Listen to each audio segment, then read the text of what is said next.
maanta oo taariikhdu ay tahay 6 February 2021 aan joogo magaalada Samareeb uu yahay waxa aan ku jirnay shirkii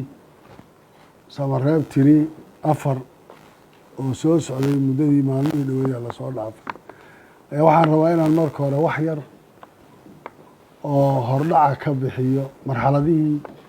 aan soo marnay waxaan rabaa inaan sheego weliba inaan qaban doono shir ama kulan aan kaga hadli doono si faahfaahsan marxaladihii waddanku uu soo maray gaar ahaan Jubbaland iyo xaaladeedu halka ay soo martay doorashadii ka hor iyo kadibba laakiin waxaan tan rabaa inaan maanta ku soo koobo marxaladda taagan iyo sida ay ahayd waxaan isugu nimid Samareeb 2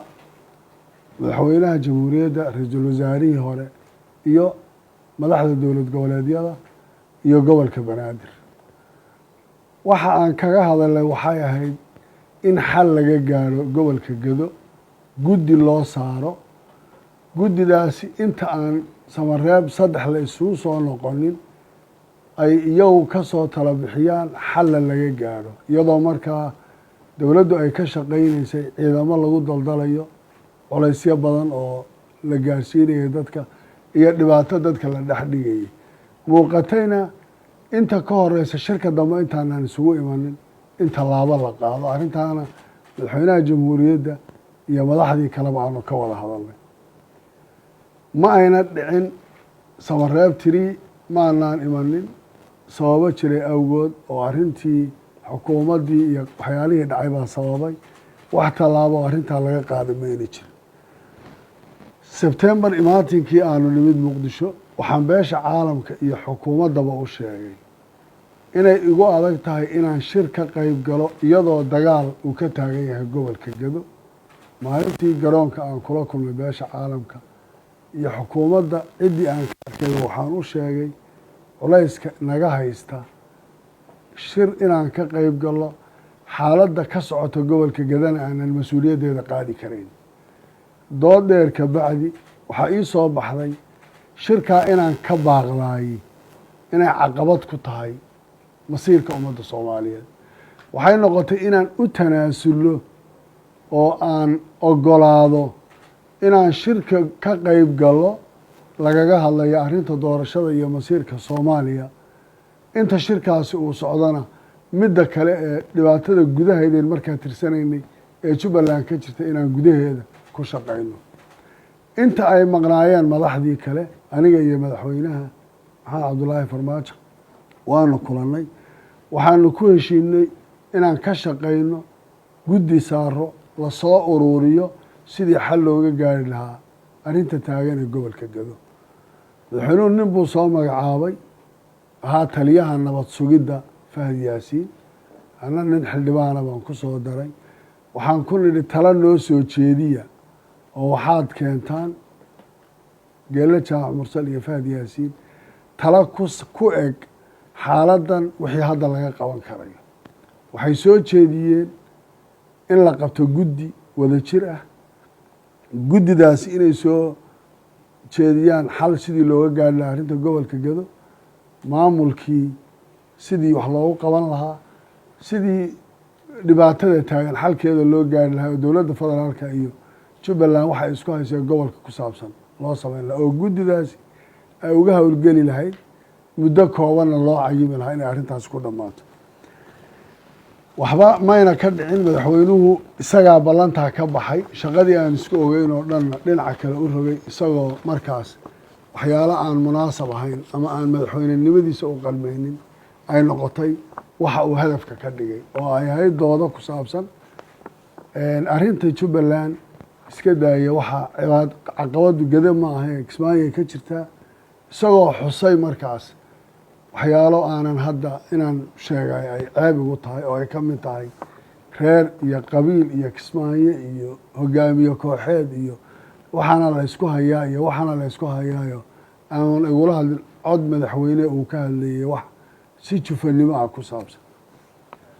taas waxay soo gaarsiisay inaan shirkii iraahdo haddaba kama qayb gelayo saaxiibaday markii hore madaxweynaha puntland baa nagula jiray dib u heshiisiinta iyo negotiationka aniga madaxweynaha naga dhexeeyey madaxweyne qoorqoor cabdicasiis waare iyo cumar finish yaa waxay qaateen marka weliba saddexda madaxweyneha kale intii hore idinka qoys u wada shirayo isla socday waxaan rabnaa inaad shirkana nala dhamayso hawshana aad nala qaadato oo kabacdi annagu aanu gallo waxaan ku iga daayay arrintaasi way adag tahay ninkaana nin u socdo ma ah waxaa dhacday markaa inaan sida ugu sharafta badan ee loo dhammayn karayo aan u dhammaynay isla qaadanay labada goobood sida loo qaybin iyo say noqonayso doorashadiina aan go-aankeedii 17 September sidaa ku gaarnay intaasi markay dhacday waxaan ka hadlay oo ka mid ah qeybta hadalkii aan ka hadlayey madaxweynuhu stateka dhexdiisa u taallaa siduu u qaybsanayo kuraastiisa ee labada magaalo ugu qaybinaya maadaysid maya buuro 2016 waa la qaybiyey idinku keena hadda soo yeedhiyo waan sheegnay waan dhammayn waxay noqotay in nooc loo kala saaro gobolkii oo qabaa'ilada qaarkood oo labada meelood badegaya la yidhahdo hal meel bay wada degaana madaxweynuhu isagoo dan kale markaas uu riixidaa keenay saaxiibaday markay hawshii dhammaatay jawaab lagama helina nin waliba wuu dhoofay ilaa waa la heshiiskii waa la gaaray maalintii aan tegey kismaayo 3 maalmood kadib waxaan furay shirkii golaha baarlamaanka ee heer dowlad goboleed furitaankii shirkaan kaga hadlay mowqifkayga sida wax loo qaybiyey aragtida aan qabo taasay ahayd waxay ku salaysnayd waan ka hadlay waxaan xalka u arkayey siday wax u jireen qaybinta la qaybiyey iyo inuu madaxweynuhu lahaa ku tagrifalkeeda iyo riixideeda waana la ogaa waana hadal duuban oo yaallu ah maana ka helin wax jawaaba waxa nagu soo noqday ma jiro halkaa iyadoo taagan tahay waxaan muddo 4 bilooda ku baaqaynay iyadoo markaa 3 qodob oo ka mid ahaa qodobadii laga hadlayey doodoodu soo noqotay oo ka mid ahayd guddiyadii lasoo saaray oo laga cabanayey musharaxiintu ay ka cabanayeen oo lalahaa waxaa ka buuxa nabad sugid iyo shaqaalo dowladeed oo ay ku jirtay in arrinta somalilan iyo xalkeeda la helo oo ay ka mid ahayd arrinta gobolka gedo oo markaa ciidana lagu daabulayay caqabadana ay jirtay waxaan marar badan beesha caalamkana u gudbinay dowladda soomaaliyeedna kala hadalay waxa aan ka hadlaynaa waa ummad iyo masiirkeed shir ha la isugu yimaado ha laga wada hadlo si loo hadliyo qodobadan aan ka hadlayno intaas oo bilood lagama jiro waxaan rabaa inaan idin xusuusiyo 2016 waxaa jiray bilaha qaarkood oo hal bil shirar la isugu imanaya 2 goor si xal looga gaadho masale yar oo markaa soo baxday oo khilaaf keentay 3dan arrin oo gobolka gadatiisu ciidamo lagu daabulayo dagaal la abaabulayo xuduudo la xidhayo dhibaato la abuurayo ay tahay wax ka sii weyn iska daa in doorasho xaalad kasii adag lagu jiro waxaa dowladdii mas-uuliyiintii dowladda federaalka ay qaadan waayeen intii shir la isugu yimaado in xal laga gaadho ama loo yimaadaan ama aan u tagno ama la isu yimaado waxaan fursad ka helay garoowe shirkii ay qabatay heritage kaasoo aanu isugu nimid madaxdii qaranka marka laga soo tago madaxweynaha xafiiskiisa sababta ra-iisul wasaarahana waa laga joogay iyo 2 state oo ahaa hirshabeelle iyo koonfur galbeed inta kale meeshaanu ku sugnay dood dheer kadib oo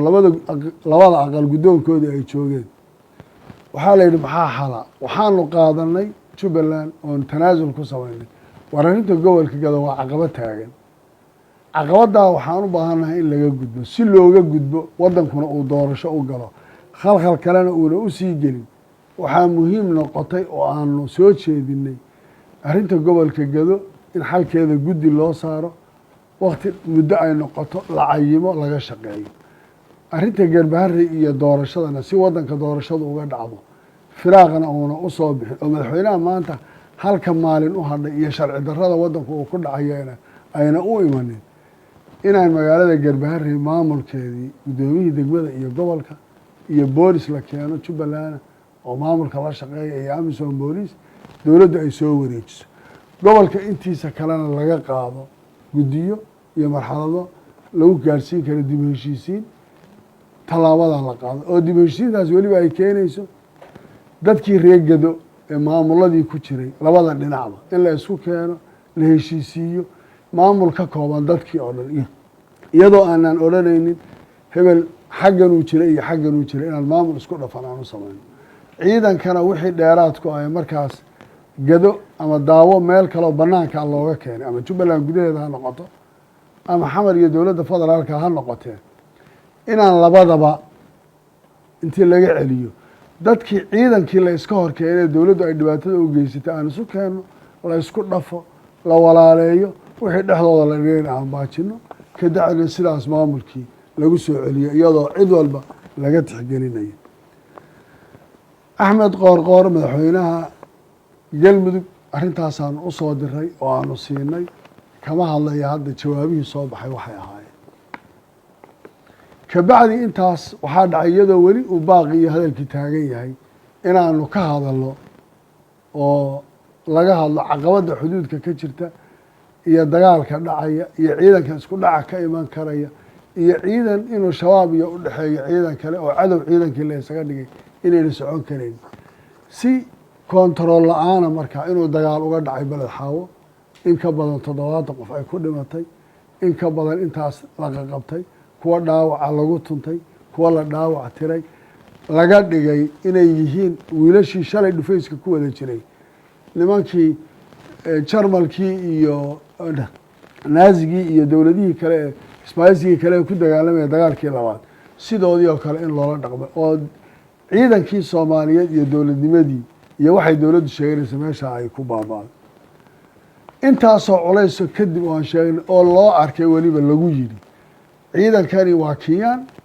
kuwanna waxay difaacayaan xuduuddii dalka Kenya oo Kenya waddanka kusoo duushay waxaa aada su-aal cajiiba lagu qoslahay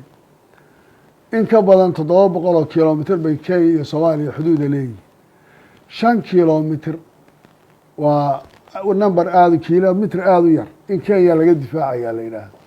xuduudka intaa leegna 42 goobood ay ku sugan yihiin ciidanka Kenya gudaha Soomaaliya in ku dhow 3800 askarina ay ka joogaan xuduudka intaa leega kalena uu bannaan yahay in la yidhaahdo ciidankani wuxuu difaacayaa oo diyaaradaha maalinba loogu soo daldalayaa 5 kilomitir buu Kenya ka difaacayaa maamulka Jubbaland waa dabadhil faaxmudada jaajuus buu yahay kanuu noqonayaa waxaan taariikhda xataa Soomaaliya hore u soo maray intaasoo dhan oo dhacday kadib dagaalkaas waxay noqotay in la isugu yimaado cadaadis badan kadib inaan ogolaano inaan sii dayno guddigii kuna baaqna shir in la qabto waxaan sii dayno guddigii oo cabashada daraaddeed markii hore aan u gelinay hakadaan u gelinay sii daynta guddida iyo shirkan ku baaqnaa waxay keentay in shir la isugu yimaado Samareeb iyadoo aan anagu ku baaqnay Muqdisho sababtoo anagoo doonayna inuu noqdo shir ballaaran international community-ga axsaabta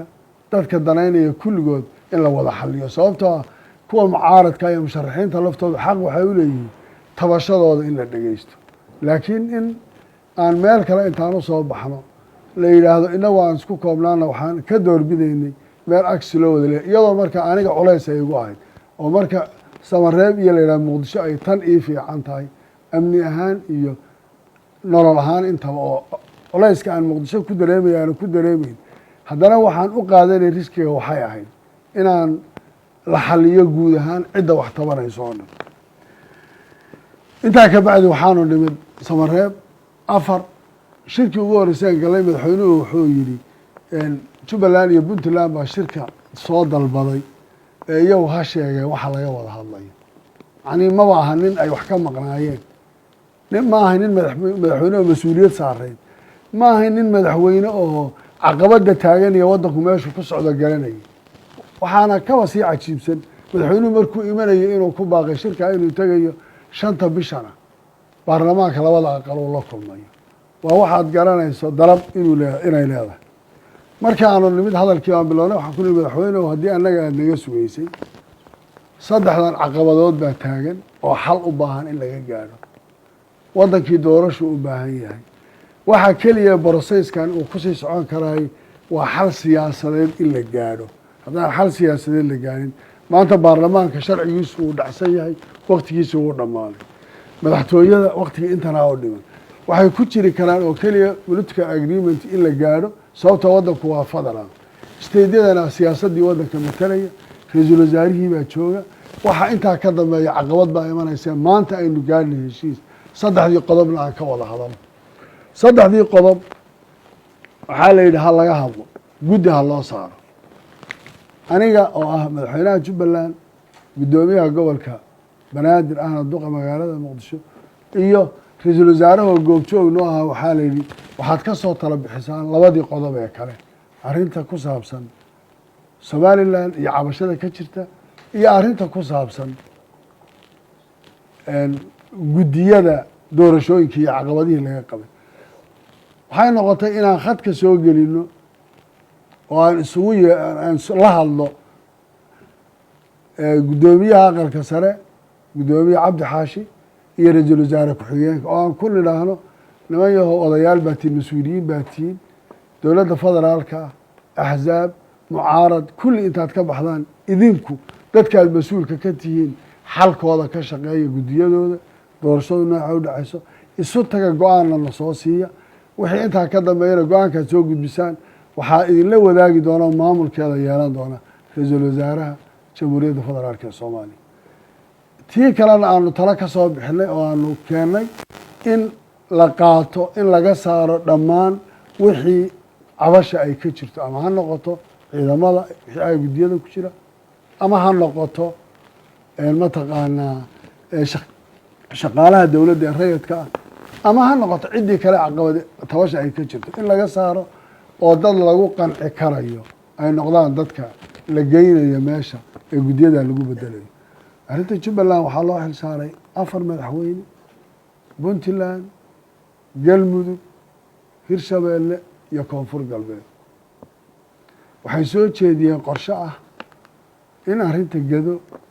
guddi 4 dowladood ka kooban oo wasiiraha ay galaan laba lagasi muddo cayiman dib heshiisiin gobolka geda ay ka sameeyaan arrinta ku saabsan garbaharre iyo doorashadu meesha ay ka dhacaysana inaan maamulkii u dirno guddidiina la geeyo ciidan amisom booliisana la geeyo doorashaduna sidaa ay kaga qabsoonto waxay yidhaahdeen markaa adigu tala dib ugu noqo guddidaadii iyo dadkii kula socday la tasho sidaa ha la yeelo waayahay baan ku idhi talaan soo gaadhnay halkanaan nimid waxaan u imid mas-uuliyiintii kale oo guddoomiya gobol ka mid yahay oo wasiiradii ka mid yihiin waxaan idhi arrintaanaa jirta maxaa xala in guddoomiyaha gobolka la iska daayo guddoomiyihii degmada la qaato ciidankii aan geyno oo amisom booliis ay tagto guddidii loo diro sidaa la yeelo intaas aan u gudbiyey saaxiibaday haddana intaan meesha joogno shirar la galay doodo badan baa la soo celiyey shirar badan baa la isku noqnoqday mar walba markaa madaxweynuhu wuxuu ka hadlayey arrinta gobolka gedo jubbaland roolka yeelan karta wuxuu noqon karaa oo keliya inay guddiga doorashada soo dirto guddiga doorashada hadday noqotana dee waxaa meesha yaalla haddaan guddoomiyihii degmada iyo gobolka oo labaduba reer garbahareeya oo ka soo jeeda la yidhi haddii madaxweynuhu intuu abaabul sameeyey waa la dhagax tuurayaa lama ogola oo ma tegi karaan ma waxaan u diri karaa guddi doorasho oo soomaali ka kooban oo soomaali qabaa'il kala duwana oo laga yaabo reer garbaharey inaan cidibo kaga jirin intaan u diro miyay noqon karaan inay iyagu ka shaqeeyaan oo guddidu ayna lahayn maamul la shaqaysa sababtoo guddidani bulsho rayad bay la maamultamayaan waxaa lala dhaqmayaa maamul waxaa lala dhaqmayaa dhaqan waxaa lala tacaamulayaa dhalinyaro intaasoo dhan marka haddaan jirin maamul wixii u dhexeeyahay guddidu waxama qaban karayso haddiise iyagii aan la ogolayn guddoomiyihii iyo gobolka iyo degmada ma waxaa tegi karaya markaa guddi kooban oo soomaali ka kooban oo iyagu magaaladii wax ka qaban karaya doodaasi markay dheeraatay kabacdi waxaa isku noqdeen nimankii madaxweyneyaasha ahaa ee dowlad goboleedyada ee 4 ahaa iyo waxay soo jeediyeen haddana iyadoo markaa aan ogolaanay guddoomiyaha gobolka intiiba la reebo guddoomiyaha degmada iyo in la qaado intana ay marto in tala ah axmedow guddoomiyihii u kaadi degmada waxaan rabnaa guddi inaan u dira garbaharey guddidaasi inay ka soo shaqeeyaan in ay dadka la kulmaan dib heshiisiin sameeyaan ay soo jeediyaan marka bal qof kale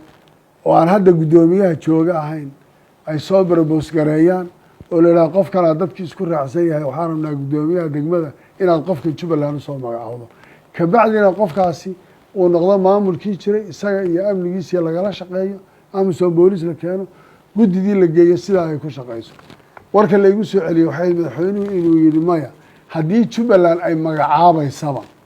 guddida ha soo jeediyeen odayaasha ha soo jeediyeen hadday magacaabisba jubbaland ay ku leedahay ma aqbalayo oo dhibaataa dhacaysa ma kari karayo markaa anigu guddi inaan khatar geliyo laleeyahay guddoomiyihii ay la shaqaynaysa haddaan magacaabo dhib baa ku imanaya waxaan isku daynay wax kasta oo tanaasul oon samayn karna inaan samayno waxaan soo jeedinay oo kale haddii ay sidan tahay arrinta doorashada bal intii loo kaadiyo dib u heshiin ha la galo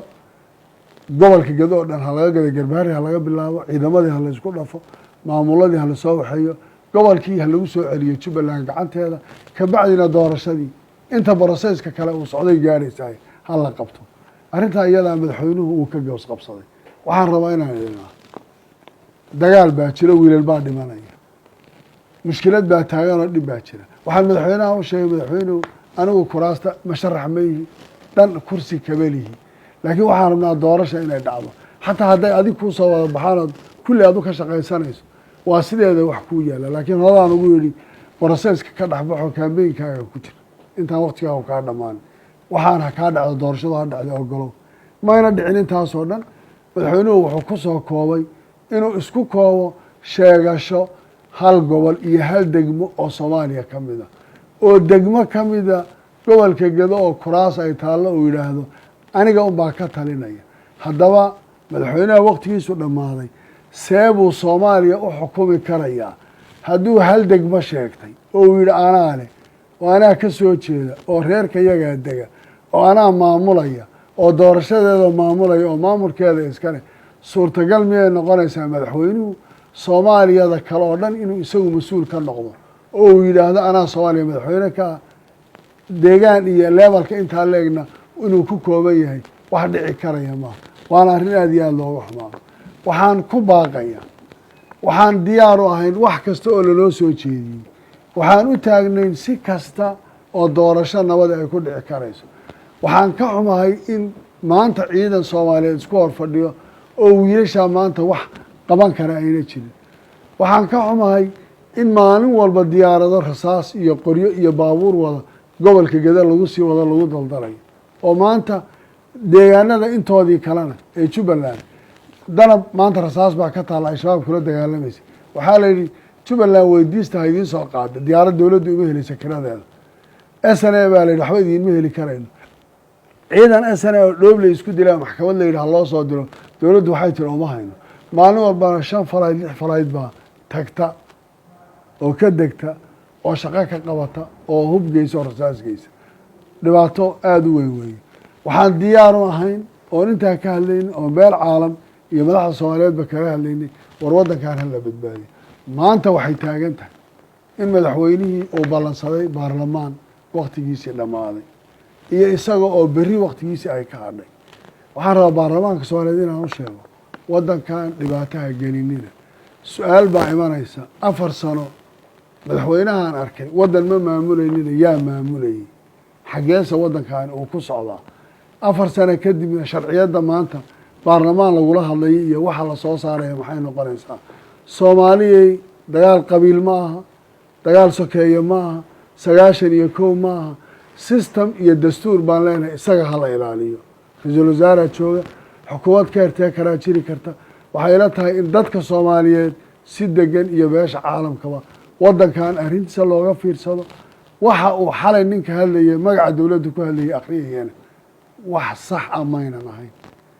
inta broboskay soo jeediyeen madaxduna waa la yaqaanaa inta aan compromise gala iyo tanaasulla waa la yaqaanaa waan ka hadli doonaa markaan kismaayo nabad ku tago haddii ilaahay yidhaahdo taariikh dheer baan ka hadli doonaa doorashadii jubbaland baan ka hadli doonaa 2 sano ka hor oo waddanku dowladdu ay diiday in shir la isugu yimaado yaan ka hadli doonaa aad baad u mahadsantihiin